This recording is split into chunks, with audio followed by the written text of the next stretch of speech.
Ngikhule ekhaya isimo besi-right, yonke into ibihamba kahle, ayikho into ebengingayithola ekhaya njengengane. Beku-right, ngafunda nje ngaze ngaqeda futhi isikole, beku-right.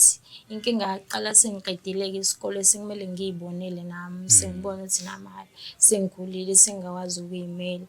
Ngahlangana nabangani, sahamba nabangani, kwaba mnandi, siyele ebumnandini, sifike siphuze, sibhemele, senze yonke into esiyenzayo-ke.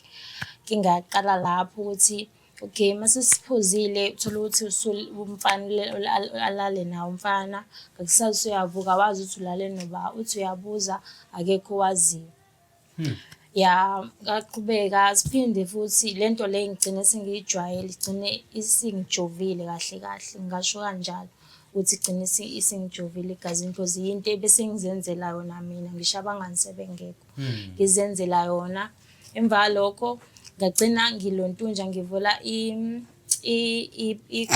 i-page lami ku-Facebook. Ngasebenza sengiphosta, ngishuthe nje ngiphoste, ngithengisa ku-Facebook. Ngiphoste, then abantu bangibhukhe-ke laba abangibhukhayo kube ukuthi siyahlangana la sihlangana khona, senze le nto esiyenzayo. Nala eThekwini benginaso i-spot sami la ngima khona nje ukuthi ngiyazi ukuthi nginabantu bami vele noma khona abantu vele abazoqhamuka hlampe bezothenga. Kube ukuthi bayangithenga-ke ngaleso sikhathi-ke ngithengise kanjalo, banginike futhi imali. Inkinga-ke yaqala ekuthenini khona la ngathi ngiyathengisa khona, shuthi ngahlangana nomuntu angazi noma asizwananga yini kahle but wayefuna ukuthi ungenzise into engakaze ngize ngiyenze empilweni yami.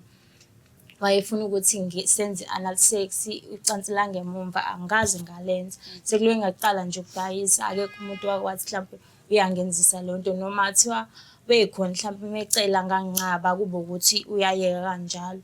So ingakho ngila ngabhekana nenkinga kanjalo ukuthi khona umuntu wayesefuna manje ukungenzisa into engingayithandi and wagcina engangikhokhelanga imali, wagcina elale nami kanjalo angangikhokhela imali, wagcina esengibeka nesandla.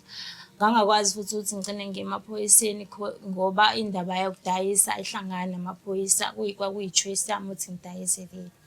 So sengisholo ukuthi njengoba nginengane yentombazane ekhulayo nemindeni nabantu abasemakhaya, sengisholo bona ukuthi mhlampe mawukuthi kukhona nababenzayo, ngiyabacela ukuthi bayiyeke ngoba ngingasho ukuthi i-right kona mhlampe mudinga imali kodwa futhi isiphetho asikho right ngoba ugcine wenza into ongafuni ukuzenza ngesizathu sokuthi udinga imali. Kuqala kwakunzima because mangikhumbula kahle umuntu engaqala ukumdayisela wayemdala kunami.